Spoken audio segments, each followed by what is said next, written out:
Welcome to the Curran Crew Podcast. This is Dr. Tom Curran, and along with my wife, Carrie. It's a thrill and a pleasure to be able to come to you. This is part 2 today of our podcast on Halloween. In the first part, we talked about the Christian call to transform culture. And today we're going to build off of that and take a closer look at some of the things that we've done to help parent our kids well in the light of our faith with regards to this secular holiday.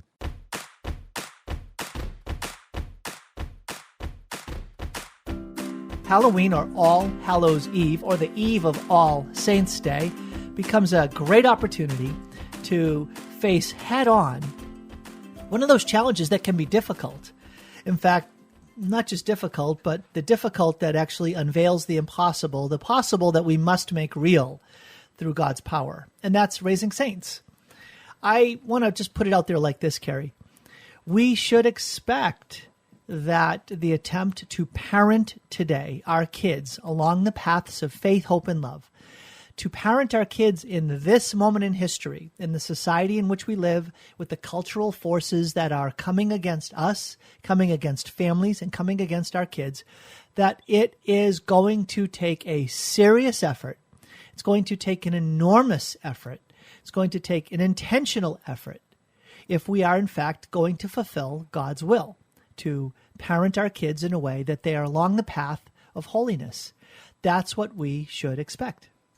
Yeah, and I think when you talk about the way in which we teach self-mastery or self-donation and magnanimity and leading to magnanimity, I think we just try to look at these opportunities, these holidays, these holy days, as ways to have the culture be purified, especially when it's a holiday that may not be so positively looked at, and hopefully integrate it or embrace it in a way where our kids can see the path to holiness, the path to sainthood. Yeah, so folks, if you missed yesterday's program, we talked about the call we have as Christians to be a leaven. That means that we are to sow seeds into our culture that can have that culture come alive. So sowing seeds into that culture is going to elevate, it's going to transform the culture. Sometimes it's going to be elevating those things out of the culture, and then it will be purifying them, and then it can be integrated. Because we don't just take things in without allowing them to pass through the cleansing and elevating light of God's truth as the Catholic Church reveals it. So that's not easy all by itself. But Carrie, I love the gift you have. Husbands, identify the gifts that your spouse has and affirm her. Affirm your wife for the gifts that she has. Everyone has gifts. Everyone has limits. Focus on the gifts and affirm them. Carrie, you've got a wonderful gift that you bring to our family. More than one. I love your smiling. Hey, men need encouragement. Wives are right now very happy that they're saying that I'm saying this. That one of your gifts, Carrie, is that you recognize that the home is a place for tradition. The home is one of those places that the Catholic concept of tradition comes alive. And one of the ways that you do that is by the atmosphere that you create in the home through events that are connected to seasons and holidays that occur during those seasons. I just said a lot. Give us some examples. Tell us why that's so important to you. Where did that gift come from, and why is that so important to you as a mother? Thank you, Tom. I'm thinking of, there are personality types, so I can't say, this is something I've worked on or earned. It's just the way God made me. But this does not say that there are areas where I am not gifted. This is just one area that I enjoy as a person, and I go with it. And I don't want other people to feel pressured or like, that's not me. I'm not the one that does the crafting, the sewing, the gluing. And this is that kind of holiday where when you're making costumes, it's great. You can go to Target and just buy one. You don't have to come up with it from scratch. But something that we do is decorate the home as a way of recalling past holidays or seasons. And it really fortifies in our kids a sense of belonging, a sense of identity. You see this when they unpack the Christmas ornaments every year, and there's just this warmth and ooh and ah, and I remember who gave this to me, and I got this from this vacation, or we got this from grandma or grandpa. And when you see that, you want to replicate it. I do. And so during Halloween, we start decorating the first week in October, And it's just decorating the mantles and the piano and the chandeliers and the front porch and hanging holiday pumpkins and jack-o'-lanterns and ghosts. And what I like, Carrie, is that you are really, what you're doing is you're shifting from the summer to the fall.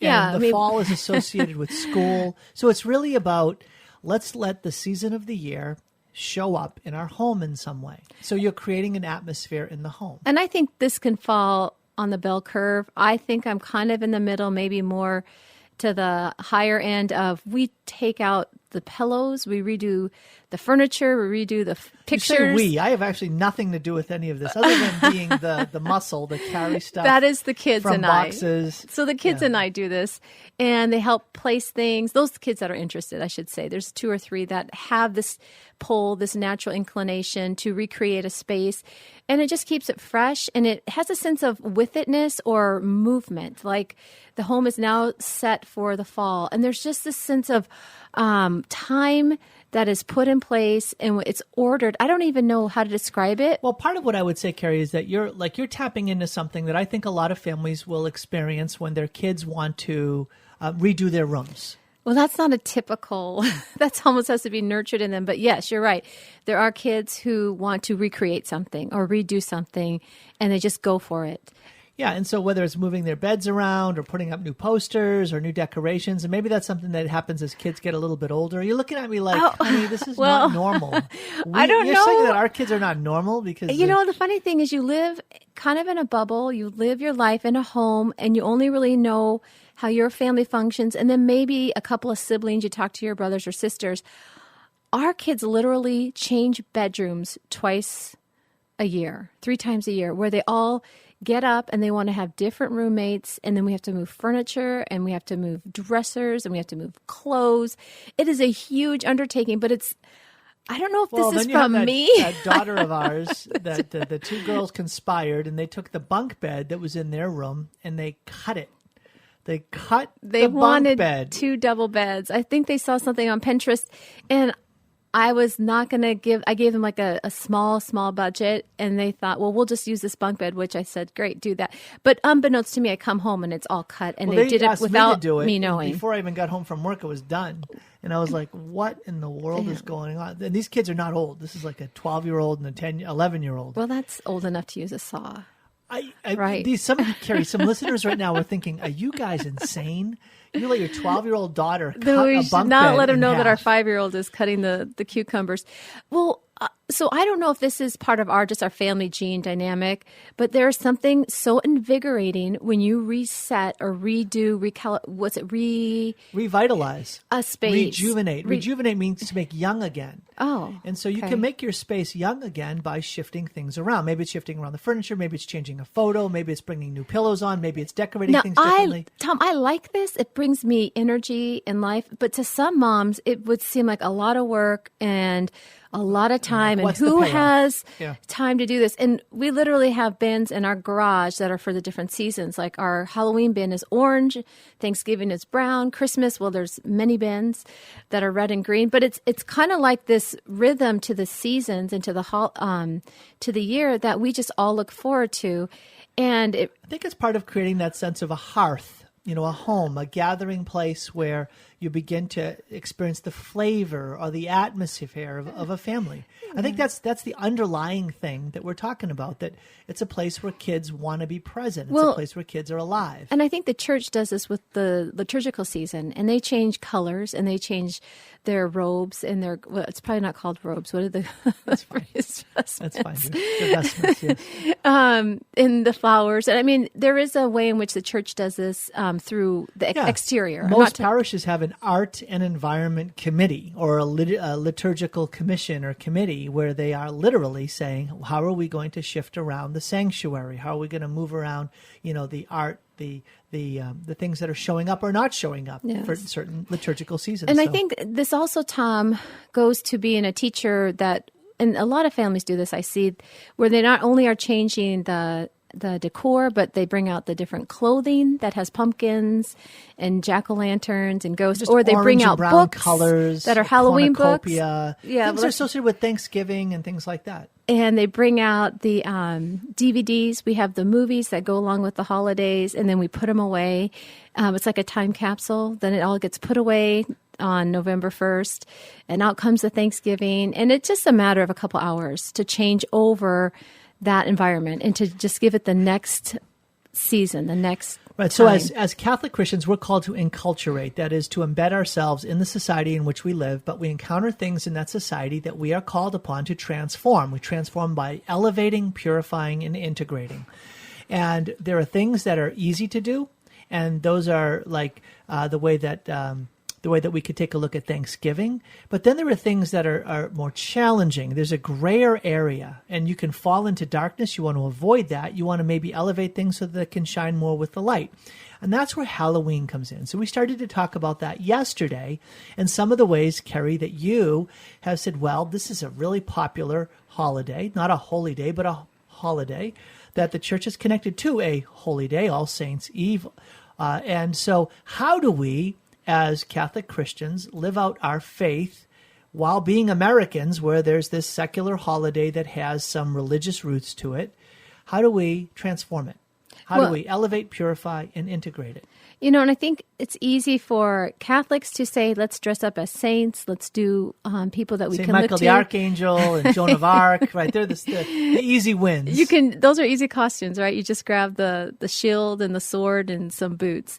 And so there is a way in which you can have this positive, the light being shown on that person or on those persons who we look to that are heroic.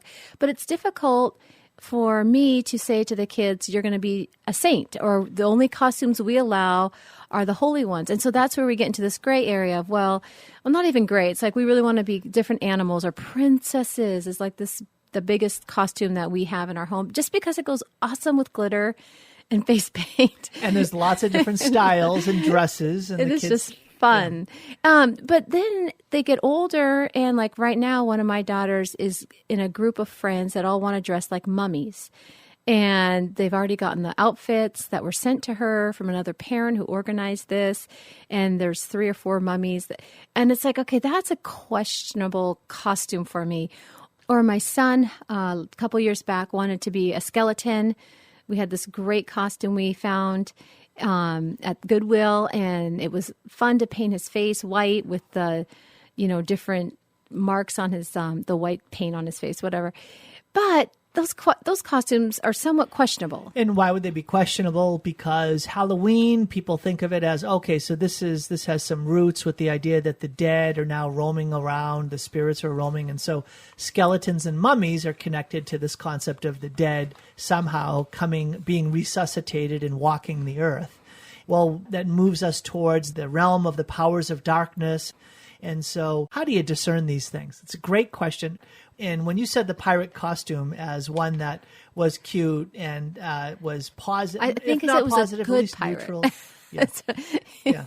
No this such is like thing. the pirate from The Princess Bride. Okay, right? This pirate costume, though, had the best face painting to go with it. So I had a hard time resisting this whole, duo. So even though pirates are marauding thieves and murderers who, rob and kill and slaughter. So if you break things down to the nitty gritty and you break it open as to what it actually is, our kids aren't doing that. And that's something that as adults, it's like, okay, so how much do we teach them about witches and wizards and Satanists and spiritual warfare regarding how people talk about Halloween in all different forms, not just Christians? Okay, so this is a question. So a way to look at it would be to say, how do I discern what is light, what is gray, and what is darkness? Or what is positive? What is, let's say, at least so morally charged that you can't just let it stay on, let's call it almost neutral ground, versus that which is in the darkness. So we talk about eliminating things that have grotesque evil associated with it. So whether that is, a witch or a warlock or the devil, demons, those are things that we say no. Absolutely unacceptable. Or things that you talked about yesterday, immodest costumes. No, not acceptable. That's from the darkness. So even if they're popular, even if they are, their friends want to wear them. I'm sorry, there are boundaries. We don't go there. Well, Halloween has really changed or been transformed from a kid holiday where you just went out trick-or-treating when we were kids to now it's this huge 20s and 30s. Kids who grew up with Halloween are now like reinventing it for these club nights and parties, and adults are, doing costumes. It's not like it's new in the last 10 years, but it's just way more than it's ever been.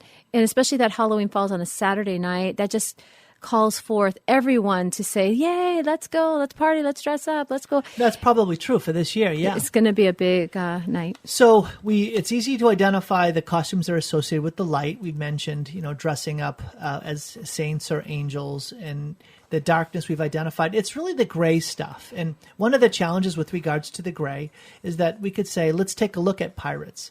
Well, because most American kids are not going to have any experience of a pirate, number one. Number two, because most of these concepts of pirates are historically in the background, and kids are not going to self-identify with, a negative pirate. They're going to be thinking of Peter Pan.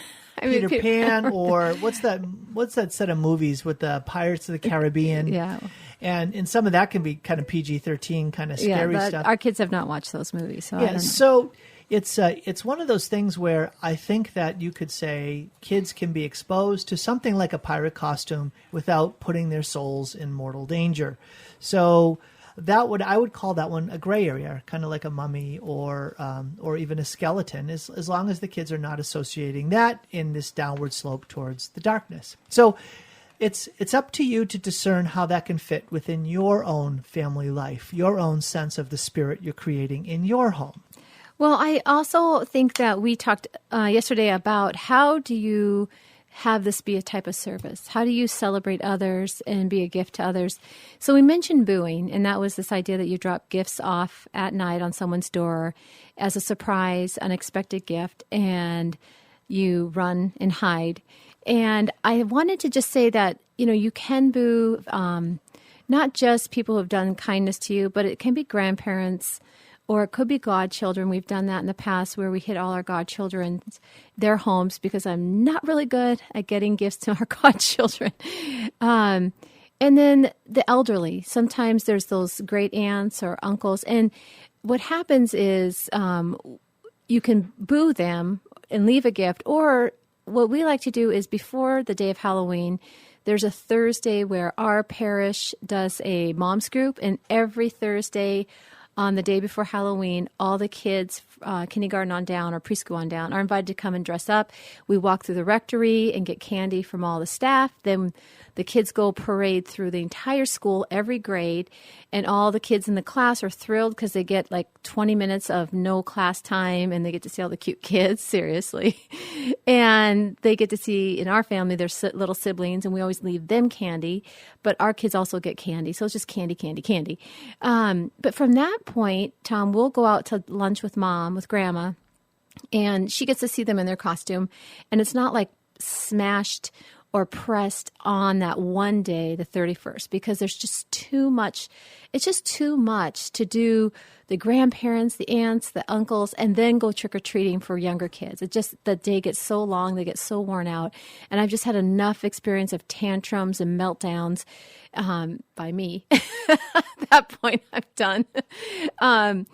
And so if you can do that on another day where you say, hey, we're going to come over the previous weekend and we're dressing up and we're going to go visit 3 or 4 families, and especially those who can't get out or would appreciate just the cuteness of, there are things cuter, but it is so sweet to see kids that are like 5 and under dressed up in their costumes. Just precious, precious. So Carrie, what you're doing, again, just so folks you can hear it, is that how do we take a secular holiday that has pagan roots, and how do we transform it in the light of faith? We elevate, purify, and integrate. So hold on to those words. How do we elevate it out of that context, purify it of its negative elements, and then integrate it in a healthy way into our Christian faith, into our Catholic Christian life? So booing, presenting a series of gifts that will be a surprise giving of gifts, on that around that holiday. And now you're saying even the concept of getting dressed up in costumes, don't just limit it to the 31st. Yeah, absolutely. Hey, you can pull that off, and then you can use it to be a blessing to grandparents in particular, or other family members or friends. And it's a great way to let little kids get celebrated and let older folks be able to experience their grandkids, which they delight in a whole new profile, a whole new way. So I love what you're doing, Carrie. You're saying, let's take Halloween, let's elevate it, let's purify it, and let's integrate it. Yeah, and tell me another thing about the booing. I was thinking, I saw this online. Some kids will boo their teachers without the teacher knowing because they have, 20-some students. Or if you're in a high school, you have like over 100 students or kids that you're responsible for.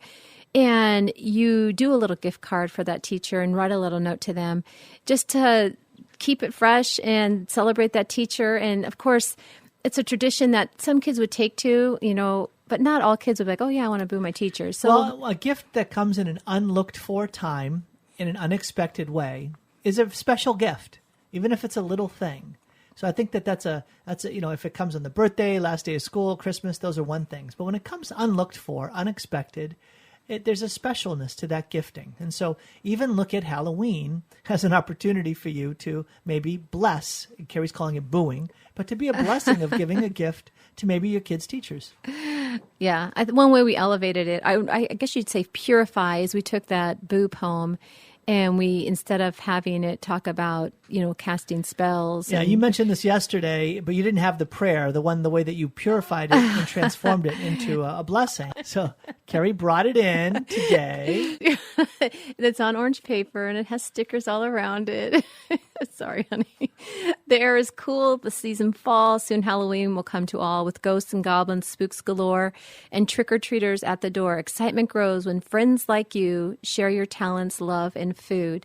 With gratitude in our hearts and minds, we bring you gifts, for you've been kind. Blessings to you at this time of year. Say your prayers to keep God near. For if a ghoul comes out tonight, your angels will chase them away with light. Isn't that darling?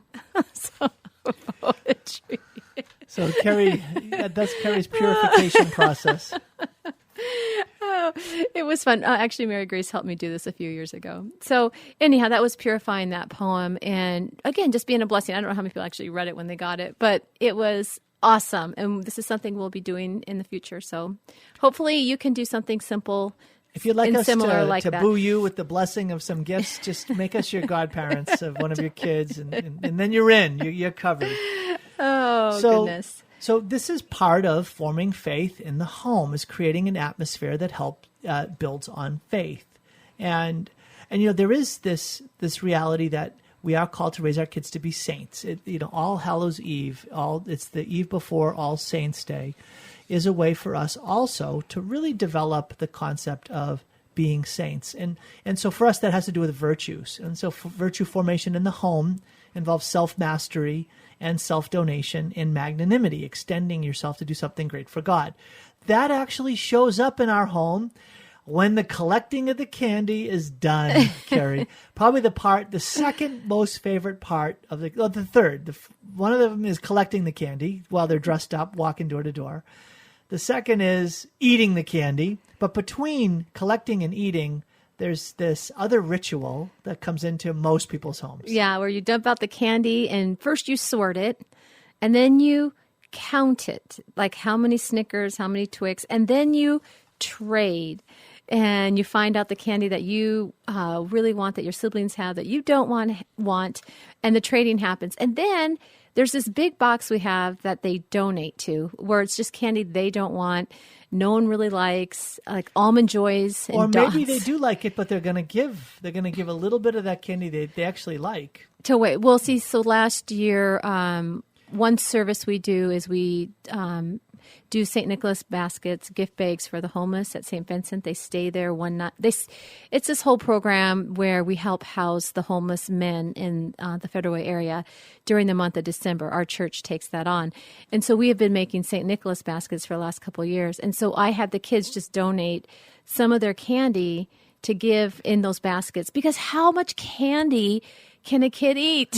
I mean, it's literally, just bagfuls of they can eat too much. That they can eat a lot. Even more than too much. And so we tried to strip it back a bit. Well, I don't know how good we're doing at this, but I mean, part of Halloween, when I was a kid, when you were a kid, was just that excitement, 10 o'clock in the morning, 11 o'clock in the morning, you're sitting in the classroom, and all I can think of is my bag of candy at home, and I can't wait to get home and pick out that piece of candy or two. I mean, I have the kids that eat the whole loot in like 4 days, and then the other kids that it's like they still have candy at Christmas, the personality types. But there's just something so great about having that to be in charge of, especially the 3 and 4 and 5-year-old. They just love the power they have and the freedom they feel when they have that big bin of candy in the pantry with their name on it. But so they do get a lot of candy. It's like, okay, how do we help them form a sense of self-donation? And I was self-mastery, yes. Well, yeah, how much can you... Well, what we do is we limit it, right? So we limit how much candy they can access on a day-to-day basis. You know what? And I'm kind of like more for the just eat it all in 1 week and be done with it. I've gotten to that point because funny. I don't want to babysit candy. I feel like I'm like in charge of the candy. I'm like the candy police woman, and I have to lock the pantry. And did you get the candy? And who has the candy? And there's candy in the bedroom. And there's candy under the bed. And it's like I'm with a friend of mine. The worst thing is when one of our daughters, I'm thinking of, like, she is very good at hoarding candy. Not hoarding it in the sense of she's going to parcel it out to herself very carefully. And then her sisters or one of her siblings gets into her stash and steals from her We have a couple candy. of kids that are home during the day, and they find out really quickly where those stashes are. And it's just a constant, it's family life, right? It's sibling rivalry. Because, Carrie, there are lots of people that, if you think about it, who are alone. Pope Francis has talked quite a bit about the gift of family and the gift of this communion of persons, this being in relationship together. But there are people who are more alone or cut off. He talks about the sick and the elderly. He talks about the prisoner. How do you see even Halloween being an opportunity to help address some of that painful isolation that many people experience? Well, good, Tom. I think when you say prisoner, I think a lot of people that we encounter in the street corners that are asking for money are prisoners of an addiction or a medical situation, and they've become homeless.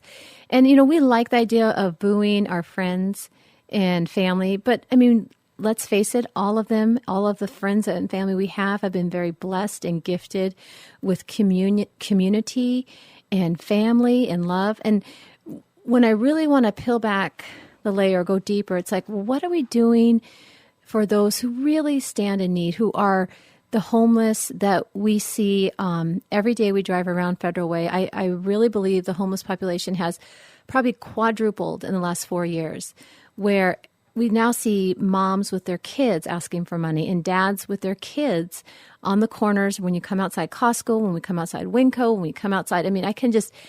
people coming up to our cars. It's gotten to be just this real sense of desperation and sadness.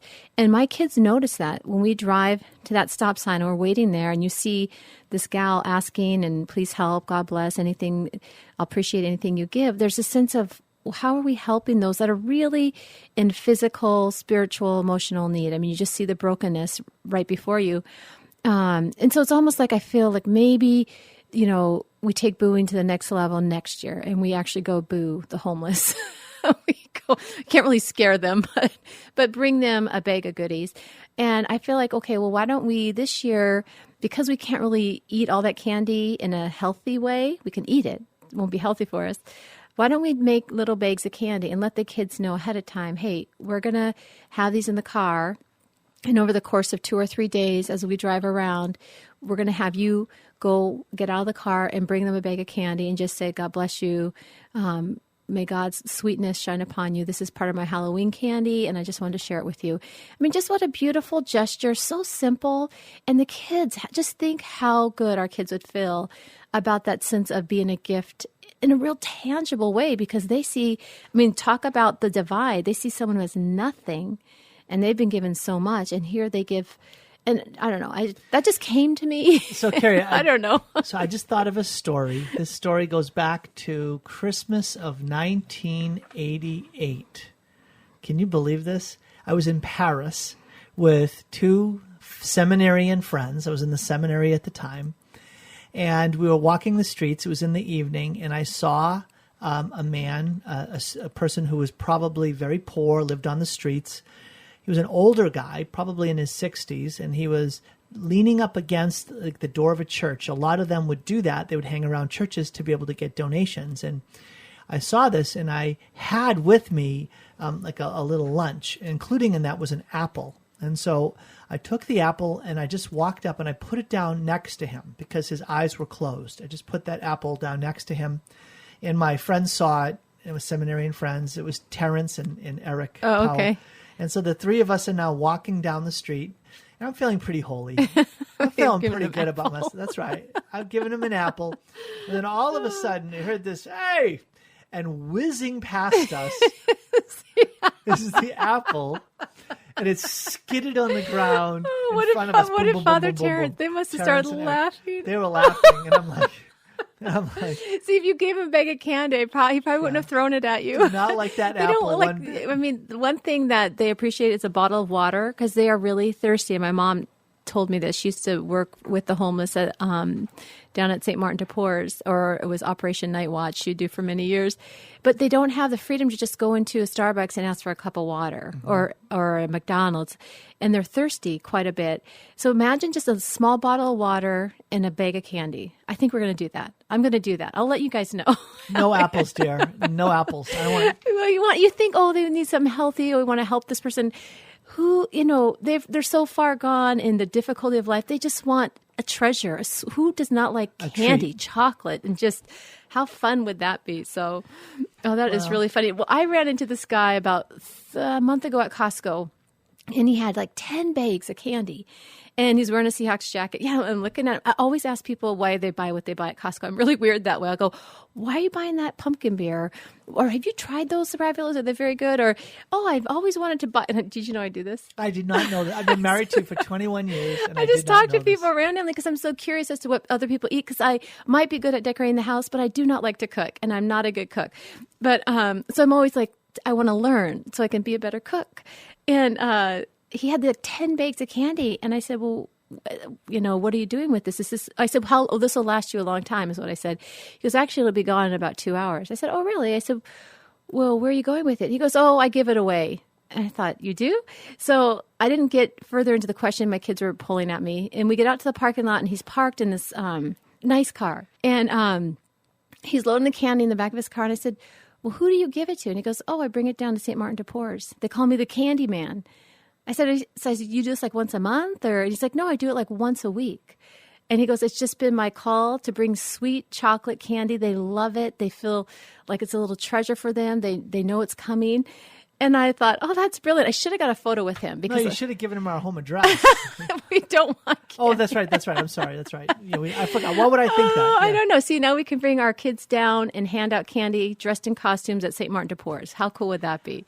That's really neat. But I was thinking, I ran into the orthodontist, the gals that work in a dentist office 2 days ago down at the bread box.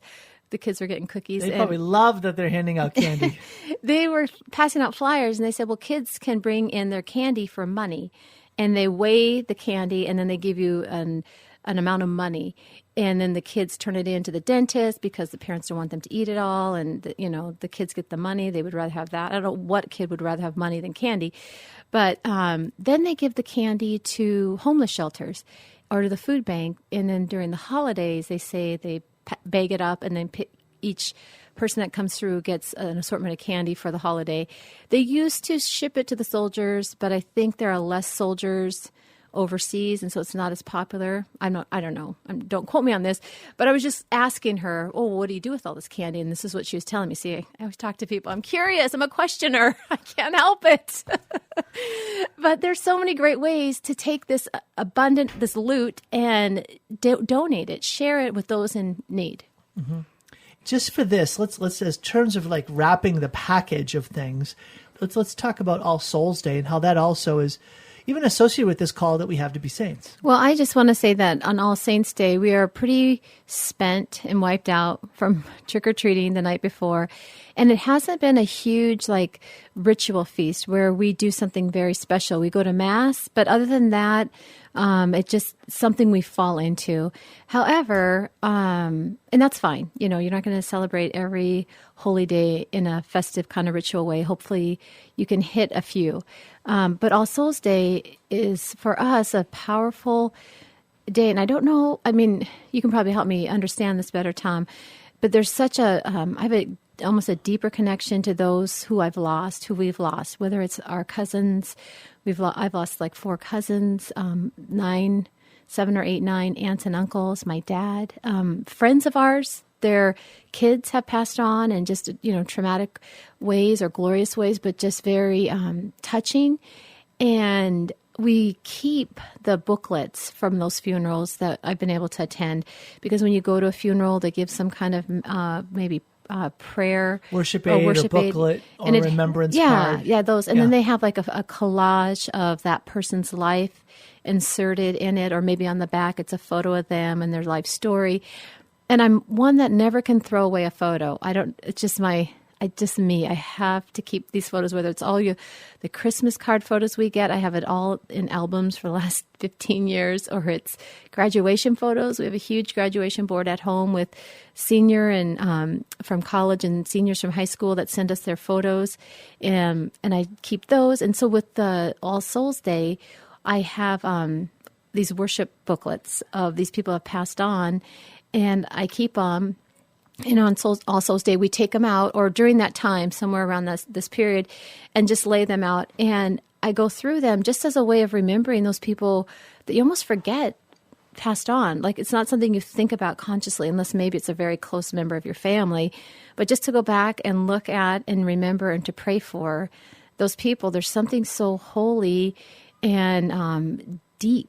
It's a deep inner sense of connectivity to that person, even though I might not have not known them very well, but I know now they've gone on, and it's like they've gone before us. And there's this way in which I long to be where they're headed, hopefully heaven, but I also just feel like they've finished the race, and I want to just pray for them in a special way. I don't know if that makes any sense, but it's just a very emotional day for me.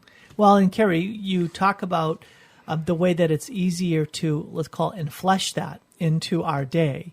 So, for instance, one of the things that we'll do, on All Saints Day, we go to Mass. It's a holy day. On All Souls Day, we tend to go to the cemetery.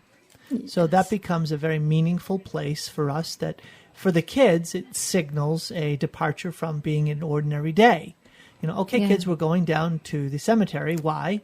Well, because we have loved ones who are there, and we're going to go, and we're going to maybe go to Mass there, and then after Mass, we're going to go out and we're going to visit the gravesite of your father and of some other people that we know that are there, and we'll say a prayer.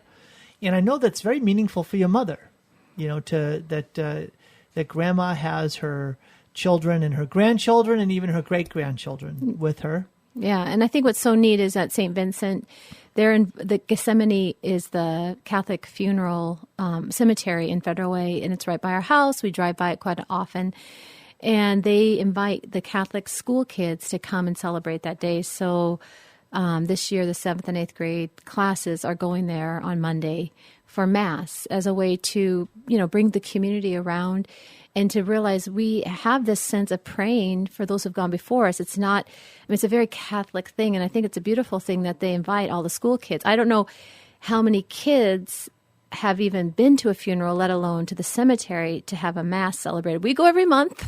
It's our second home, no. But funerals in our family growing up were very common. To this day, my mom attends probably 40 or 50 funerals a year, like one a week, sometimes 2 or 3 a week. Sometimes she has 2 on the same day. And I'm not exaggerating. She is always going to funerals with my sister Laura. And it's kind of something that we grew up with, having this ministry to the nursing home that was near our house. And just for the kids to be able to go and celebrate Mass with the bishop and to be in a funeral, because sometimes kids feel like, ooh, creepy, spooky. But for me, it's like a holy place. It's a holy place. And for those who have loved ones there, like my dad, there's a sadness, but there's also this heartbreaking beauty about it. I think it's so important for our kids not to be shielded from the reality that one day they will die. One day I will die, you will die, we will die. because this is not our true home. Our true home is heaven with God. And that life on earth, as beautiful and true and good as it is, as it's created by God, it has a sting associated with the fall. And that sting is ultimately death. And God has created the path to victory. That's Jesus Christ. His resurrection from the dead has destroyed death. But in order for us to share in that destruction of death, we go through death. And so to have our kids not have that veiled from them, but to let that be present to them. You don't stick it in their face, but you make it so that it's present to them. That, yes, you love life here on earth, but love life because the source of that life beckons to you. And he beckons you to be with him in a perfect way that is freed from the bondage and the impact, the effects of sin, which are disease and death and suffering. And he wants us free. And so all of that, which we believe, can take shape in a concrete action like go to the cemetery to celebrate Mass, to visit your loved ones. It brings that before their eyes so that it becomes, here's the word, natural. The supernatural light of faith becomes more natural to them. So that's a beautiful way to do that on All Souls Day. One thing I want to mention about All Saints Day, I know we kind of jumped over it a little bit, was something that happened in Rome.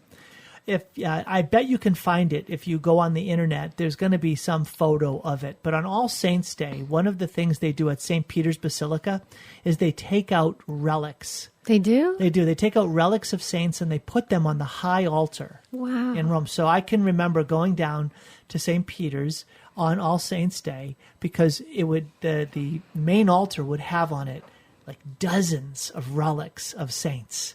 And it was... They were the big saints. Like the big saints, the biggies, not the minor league saints. These are the biggies. These are the major. Yeah, and it was so cool. It was so powerful because you didn't know who they were. You couldn't see them. You just saw the reliquaries. It's so powerful, the sense of time, how you see that these people were alive 100,000 years ago, and just the sense of time gets like brought to one moment in time. And so you can see that's a way of powerful. concretizing All Saints Day. So if it's like, okay, well, it's harder the day after Halloween to say, well, now it's All Saints Day. What do? We go to Mass. Okay, fine. But how can we draw out the meaning and the richness of All Saints Day in our homes? Well, if there are statues of saints, put them all on the dinner table. I know of several of our friends collect relics. Yes. And have like... Hey, I've got a super relic. I know you do.